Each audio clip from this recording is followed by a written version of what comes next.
Bismillahirrahmanirrahim. Assalamualaikum warahmatullahi wabarakatuh. Alhamdulillah nahmaduhu wa nasta'inuhu wa nastaghfiruh. Wa na'udzu billahi min syururi anfusina wa min sayyiati a'malina. May yahdihillahu fala mudilla lahu wa may yudlil fala hadiya lahu. Asyhadu an la ilaha illallah wahdahu la syarika lah. Asyhadu anna Muhammadan abduhu wa rasuluh. Sallallahu alaihi wa ala alihi washabihi wa man tabi'ahum bi ihsan ila yaumiddin amma ba'd.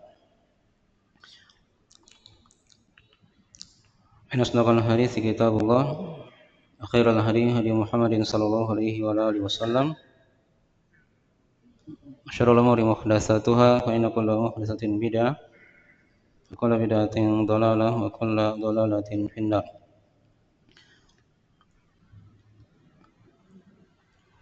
Ma'asyiral ikhwani wa akhwati fillah rahimani wa rahimakumullah.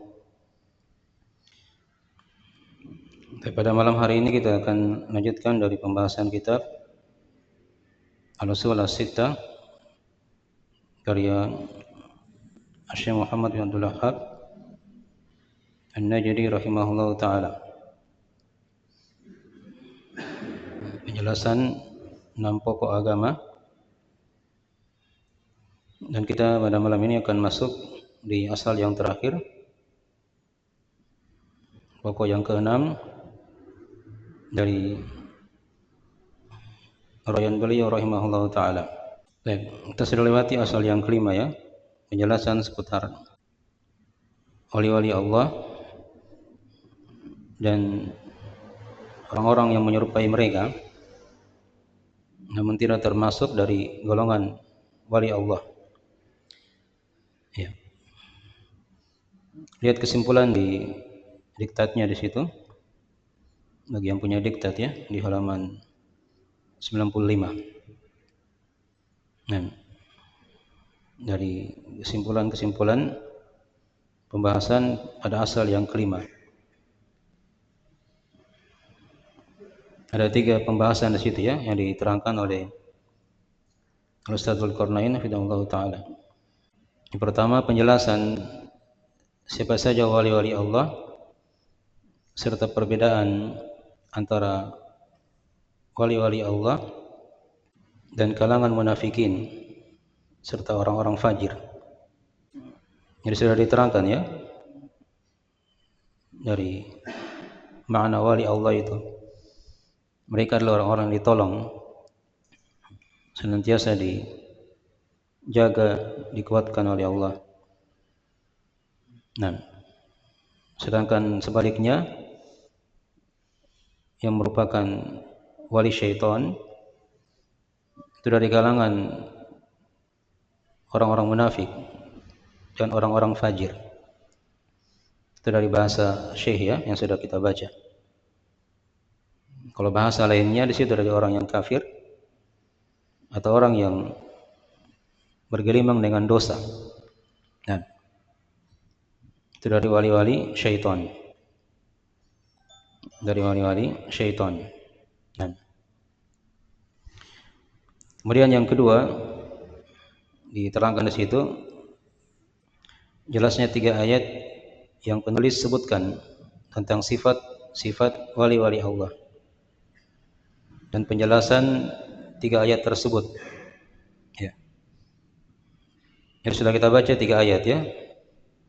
Ada ayat di surah Ali Imran, kemudian ayat di surah Al-Maidah, yang ketiga ayat di surah Yunus. Di situ ada 8 sifat dari sifat wali-wali Allah Subhanahu wa taala. Hanya itu kan bukan pembatasan. Ya. Wali Allah itu kan mereka adalah orang-orang yang mencintai Allah. Yang kedua, mereka mengikuti tuntunan Rasulullah sallallahu alaihi wasallam. Yang ketiga, dari sifat mereka apa? Berlemah lembut kepada orang-orang yang beriman. Ya, berwala, merahmati, mencintai orang-orang yang beriman. Yang keempat, mereka keras kepada orang kafir. Ya, tegas. Dan yang kelima dari sifat mereka, mereka adalah orang-orang yang berjihad di jalan Allah. Yang keenam, mereka tidak takut akan celaan orang-orang yang mencela. Ya. Yang ketujuh, diterangkan di surah Yunus, ada dua sifat di situ. Dari sifat wali Allah. Apa itu? Mereka punya keimanan dan punya apa? Ketakwaan. Ya. Itu sifat yang mengumpul ya dari sifat-sifat sebelumnya. Itu dikuasai ya, dihafal dan diamalkan. Siapa yang bersifat dengan sifat-sifat itu, maka mereka lah yang dikatakan wali-wali Allah. Nah sebaliknya, kapan dia menyelisihi sifat-sifat dari itu, maka mereka wali-wali syaitan. Ya. Yang tidak cinta kepada Allah, yang tidak mengikuti ajaran Rasulullah SAW. Kemudian mereka keras pada orang-orang yang beriman, bahkan membunuh orang-orang yang beriman. Sebaliknya kalau orang kafir, mereka lemah lembut. Kemudian dia meninggalkan jihad di jalan Allah. Kemudian yang keenam, dia takut pada celaan orang-orang yang mencela. Dia tidak yakin dengan agamanya. Nah, yang ketujuh, dia tidak beriman kepada Allah. Dan yang kedelapan, dia tidak punya ketakwaan. Ini kebalikan dari sifat wali Allah. Itulah sifat wali-wali syaitan. Baik. Kemudian yang ketiga diterangkan di situ di diktat penyelewengan manusia terhadap makna wali-wali Allah. Bahwa para wali itu tidak harus mengikuti jalan para rasul, tidak berjihad, serta meninggalkan iman dan takwa. Ya. Jadi keyakinan wali-wali syaitan itu seperti itu ya. Mereka merasa bebas dari syariat, sudah tidak terikat lagi dengan apa? Tuntunan Rasulullah SAW. Nah, mereka tidak punya keimanan, tidak punya ketakwaan. Ada syubhat-syubhat ya yang muncul di situ. Dan memang pembahasan masalah wali-wali syaitan ini itu arahnya kepada kelompok tasawuf, ya. Kelompok sufia, dipahami ya. Nah, karena dari situlah berasal kesyirikan, ya, khurafat, bid'ah, nah, dosa dan maksiat, diantaranya muncul dari kelompok ini, ya, kelompok tasawuf. Nah, ada ayat yang mereka pakai itu kadang, tapi ini ayat salah mereka pahami, ya. Kan diterangkan dalam Al-Quran itu, wa'bud rabbaka hatta ya'tiyakal yakin. Sembahlah Rabbmu sampai datang kepadamu al-yakin. Ya. Jadi disuruh beribadah katanya sampai yakin, gitu. Jadi berarti kalau sudah yakin selesai ibadah. Selesai apa? Ibadah. Sudah bebas. Nah, mereka tidak lihat penafsiran ayat itu. Ternyata ayat itu makna yakin di situ bukan keyakinan yang mereka pahami seperti itu. Tapi al-yakin di situ apa? Hah? Al-maut, kematian. Jadi beribadah sampai mati. Gitu. Kalau mereka apa? Beribadah sampai yakin. Berarti kalau sudah yakin, sudah boleh apa? Tidak beribadah. Ya. Ini dipermainkan oleh syaitan. Berarti ketika mereka beribadah, itu belum yakin. Ya. Pas tiba yakin sudah lepas ibadah. Itu kan pemahaman mereka. Ya. Jadi mereka itu hakikatnya beribadah di atas keraguan, beribadah di atas hal yang tidak jelas. Nah, dipermainkan oleh apa? Oleh syaitan. Itu syubhat ya, yang mereka salah pahami dari ayat. Jadi penting juga kita baca ayat itu, lihat penafsirannya dengan baik. Yang sampai salah memahami. Ya. Itu kan diterangkan di surah Al-Mudaththir kan, tentang perkataan orang-orang dalam neraka itu kan. Mereka kan diterangkan di situ, Anda sholat, mereka tidak memberi makan orang miskin, nah, mereka mendustakan hari pembalasan. Dikatakan di akhir ayat, hatta atana al-yakin, sampai al-yakin mendatangi kami. Nah, di situ penafsirannya al-yakin adalah apa? Al-maut, kematian. Jadi itu ayat-ayat ya yang menjelaskan tentang masalah ini. Ya. Banyak ayat-ayat yang lain yang mereka salah pahami. Ya, hadis-hadis juga mereka salah pahami sehingga bisa menyesatkan. Baik. Jadi menurut mereka itu kalau orang yang menjadi wali itu dia harus tidak punya keimanan, tidak punya ketakwaan. Jadi bahasa lainnya itu kalau mau jadi wali Allah itu harus kafir. Harus apa? Harus kafir. Sudah Anda sholat, itu kan sudah kita pahami ya. Hukum meninggalkan sholat itu hukumnya apa? Kalau dia tinggalkan terus-menerus, itu hukumnya kafir. Ya. Ini orang-orang ini yang sampai pada derajat ma'rifah itu kan, itu sudah tidak sholat lagi. Ya, terus-menerus. Mereka sudah melepas keimanan dan ketakwaan kepada Allah Subhanahu wa taala. Baik. Jadi dari kesimpulan-kesimpulan yang bisa dipetik dari asal yang ke-5 ini ya. Nah, kalau mau lihat ayat dalam masalah ini bisa dicek ya di surah Al-Baqarah ayat 257. Di situ penjelasan dua golongan ini. Ya. Ada wali Allah, ada wali apa? Syaitan. Saya bacakan ayatnya ya. Ya. Allah Ta'ala berfirman, Allahu waliyul ladzina amanu yukhrijuhum minadh-dhulumati ilan nur. Walladzina kafaru awliya'uhumut taghut. Yukhrijunahum minan nuri iladh dhulumat. Ulaika ashabun nari hum fiha khalidun. Perhatikan dari mana ayat. Allah itu walinya orang-orang yang beriman. Apa makna wali kemarin? Hah? Apa makna wali? Pelindung, penjaga, penolong. Ya. Dan Allah itu mengeluarkan mereka dari kegelapan-kegelapan menuju kepada apa? Cahaya. Nah, sebaliknya, walladzina kafaru awliya'uhumut taghut.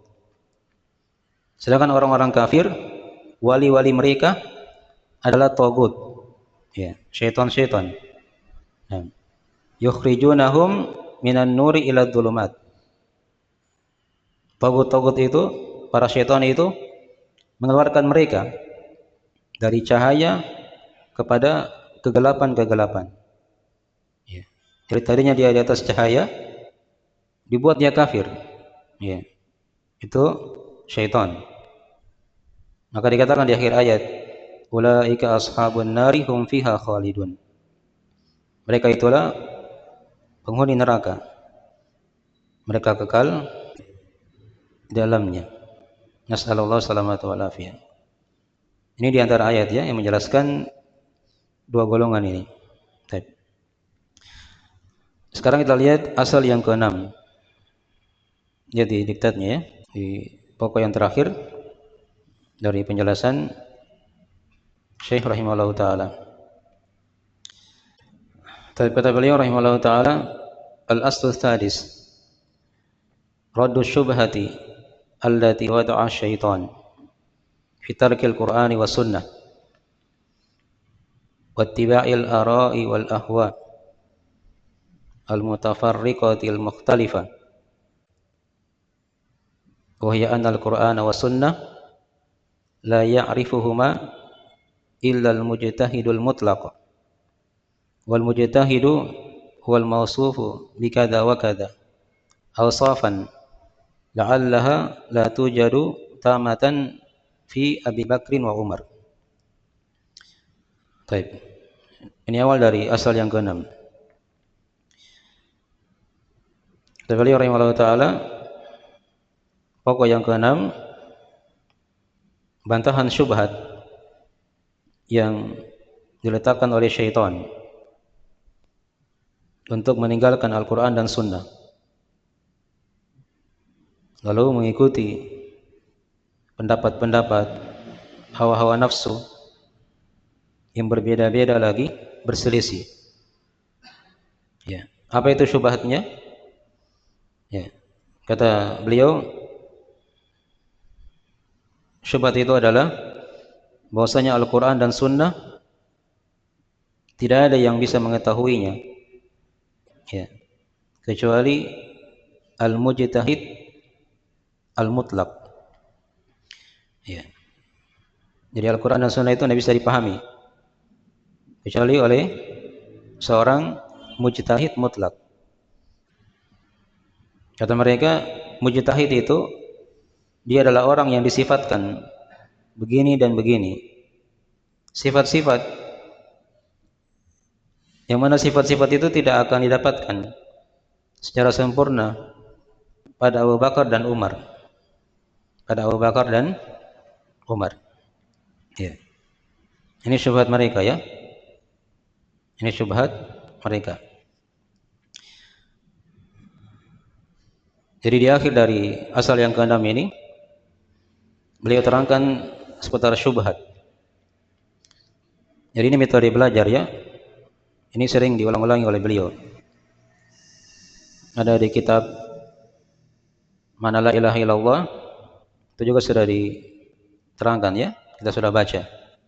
Di akhir dari buku itu beliau terangkan syubhat. Dari syubhat kaum musyrikin. Di pembahasan juga 6 pelajaran dari sirah itu. Dan itu beliau terangkan di akhir di pelajaran yang ke-6 seputar orang-orang yang murtad. Ya, itu bantahan-bantahan. Jadi cara belajar itu seperti itu. Ya, dia pahami dulu kaidah-kaidah pokok-pokok agama. Adapun masalah membantah syubhat-syubhat itu belakangan. Itu belakangan. Ya. Jadi kan ada kitab yang kita kenal itu namanya kitab Kashfus Syubhat. Ya, dari kalangan Syekh Muhammad bin Abdul Wahhab. Itu kitab jangan dipelajari di awal belajar akidah, ya. Tapi dia dipelajari nanti di belakang. Setelah seorang kuat tauhid, ya, baru baca kitab apa? Kashfus Syubhat. Itu metode belajar, ya. Metode belajar. Ya, sama juga kitab Nawaqidul Islam. Ya. Pembatal-pembatal keislaman. Ini kan berisi sebab-sebab kekafiran di situ. Ya. Nah, buku itu tidak dipelajari di awal-awal seorang yang belajar akidah. Tapi dia belajar nanti di akhir-akhir. Setelah dia sudah kuatkan akidahnya, fondasi-fondasinya, nah baru dia belajar bantahan-bantahan hal-hal yang mengkafirkan, dipahami, ya. Itu kitab yang kedua. Ada kitab yang ketiga dari karangan beliau juga, yaitu Al-Masail Al-Jahiliyah. Ya. Ini juga kitab dipelajari belakangan. Ya. Jadi dia sudah tahu apa itu akidah, tauhid dari sunnah Nabi SAW. Nah, baru dia pelajari di akhir perkara-perkara apa? Jahiliyah. Nah, sama seperti di sini. Jadi setelah beliau terangkan 5 pokok dari pokok agama seputar tauhid, lawannya kesyirikan. Yang kedua kan penjelasan masalah ijtima, ya, menjaga persatuan, dan penjelasan lawannya yaitu perpecahan dalam agama kan. Kemudian yang ketiga diterangkan dari kesempurnaan ijtima, persatuan itu dia mendengar dan taat pada pemerintah. Kemudian diterangkan juga lawannya dari orang-orang yang keluar dari asal ini. Yang keempat diterangkan para ulama, sifat-sifat mereka, dan diterangkan orang-orang yang menyerupai mereka tapi bukan dari mereka. Di asal yang kelima sudah diterangkan tadi masalah wali-wali Allah serta yang menyerupai mereka tapi bukan wali Allah. Ini kan semua dasar-dasar, pokok-pokok usul dari akidah ya. Nah, nanti di asal yang keenam beliau terangkan di sini apa? Masalah syubhat. Ya. Ada kerancuan, hal-hal yang dimunculkan oleh para syaitan. Ini sudah ada di masa beliau rahimahullah taala, dan juga di masa sekarang syubhat ini masih terus berjalan. Masih terus apa? Berjalan. Baik. Jadi tadi sudah kita baca syubhatnya ya. Al-Quran dan Sunnah itu tidak bisa dipahami kecuali oleh seorang mujtahid mutlak. Ya. Nah, sekarang apa itu mujtahid mutlak? Walaupun ada sifat-sifat dari rincian sifat mujtahid mutlak itu ya. Jadi kalau seorang sudah sampai ke derajat itu, berarti dia tidak bisa paham Al-Quran dan Sunnah. Ya. Ini syubhat ya. Ini syubhat. Nah, dari sini lahir syubhat-syubhat yang lain. Ada bahasa-bahasa. Tidak usah terlalu fanatik belajar agama. Ya. Agama itu susah dipelajari. Nanti kalau kamu belajar lebih dalam lagi, kamu akan gila nanti misalnya kan. Ya, macam-macam syubhatnya. Nah, nanti kamu akan ekstrim dalam agama.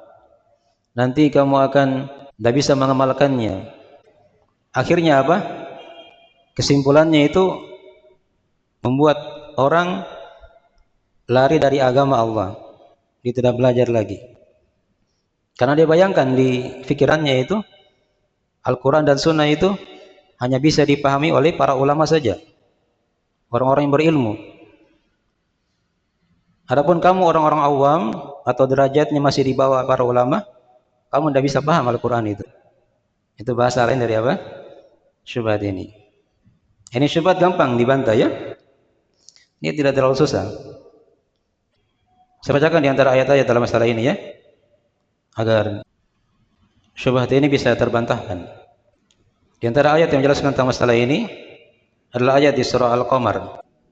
Allah Ta'ala berfirman, وَلَقَدْ يَسَّرْنَا الْقُرْآنَ لِلذِّكْرِ فَهَلْ مِن مُدَّكِرٍ.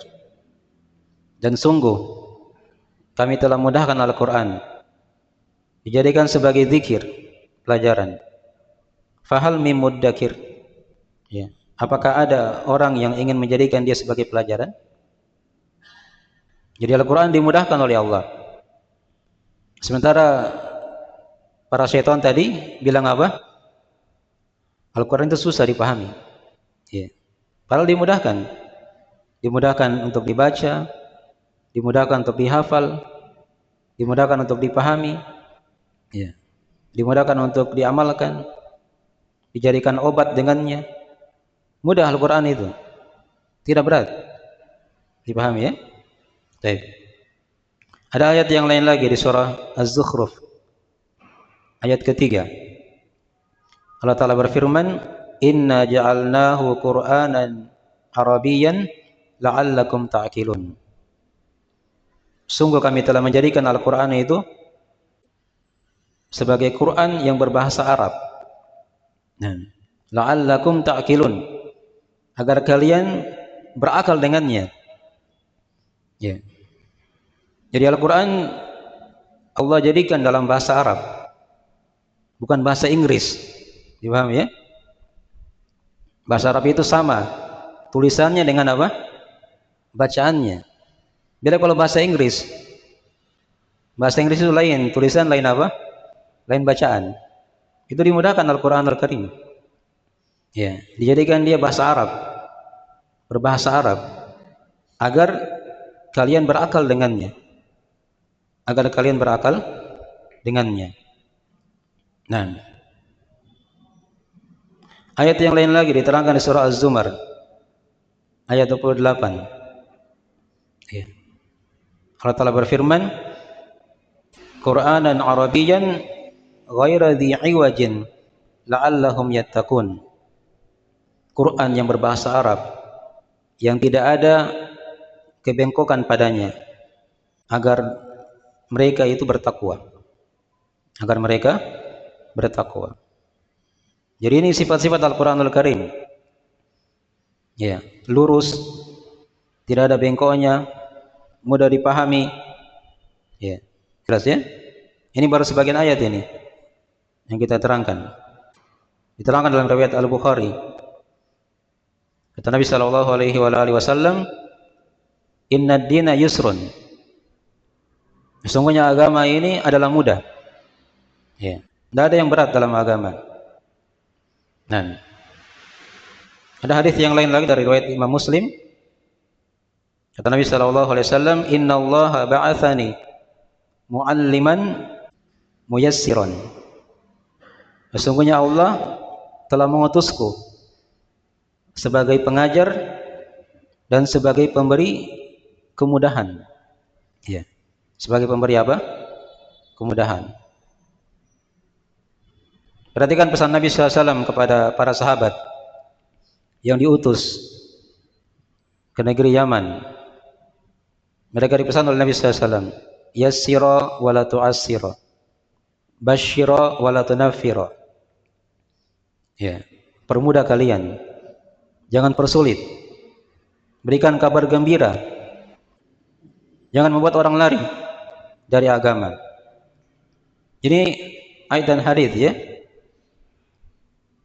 Nabi SAW itu ketika beliau menyampaikan agama, beliau dihadiri oleh banyak manusia.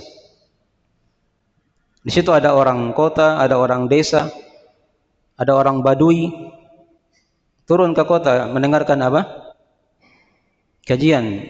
Semua yang Nabi ajarkan, semua yang Nabi terangkan dipahami oleh semua. Ya, padahal mereka berbeda-beda apa? Daya tangkapnya, tapi bisa dipahami oleh semua lapisan masyarakat di waktu itu. Menunjukkan akan apa? Akan mudahnya agama ini. Ya, akan mudahnya agama ini. Jadi syubhat ini bisa terbantahkan ya dari para syaitan yang mengatakan agama itu adalah hal yang berat. Ya. Tujuannya ujung-ujungnya kayak tadi, agar orang itu lari dari agama Allah, tidak mau belajar lagi. Nah sudah, kalau dia tidak mau belajar, syaitan gampang apa? Gampang untuk memberikan was-was dan seterusnya, sehingga dia bisa apa? Terjerumus dalam dosa dan maksiat, dalam bid'ah, bahkan dia bisa kafir. Ya. Waliyadzubillah. Itu dari langkah-langkah syaitan ya, dalam apa? Menjerumuskan manusia. Baik. Jadi dari awal untuk asal yang ke-6 ini, insyaallah taala nanti kita akan bahas lagi ya, masih ada beberapa pembahasan. Ya, nanti akan beli terangkan juga ayat-ayat di akhir dari asal yang ke-6 ini sebagai bantahan dan untuk syubhat ini. Tapi silakan kalau ada yang mau ditanyakan, kita tanya jawab sedikit sebelum kita masuk waktu salat Isya. Iya, silakan. Wallahualam. Ya. Jadi ada yang bertanya ya, wali songo itu apakah dia wali Allah? Ya, lihat aja sejarahnya. Kalau memang dia orang yang bertauhid misalnya kan, mengikuti sunnah Nabi SAW, maka dia wali Allah. Ya, kita tidak tahu bagaimana sejarah hidupnya ya. Nanti dilihat, dibaca kembali. Kita sudah azan ya. Nanti kita sambung lagi insyaallah taala dari kelanjutan asal yang ke-6 ini di sesi berikutnya. Nah, bismillahirrahmanirrahim. Assalamualaikum warahmatullahi wabarakatuh.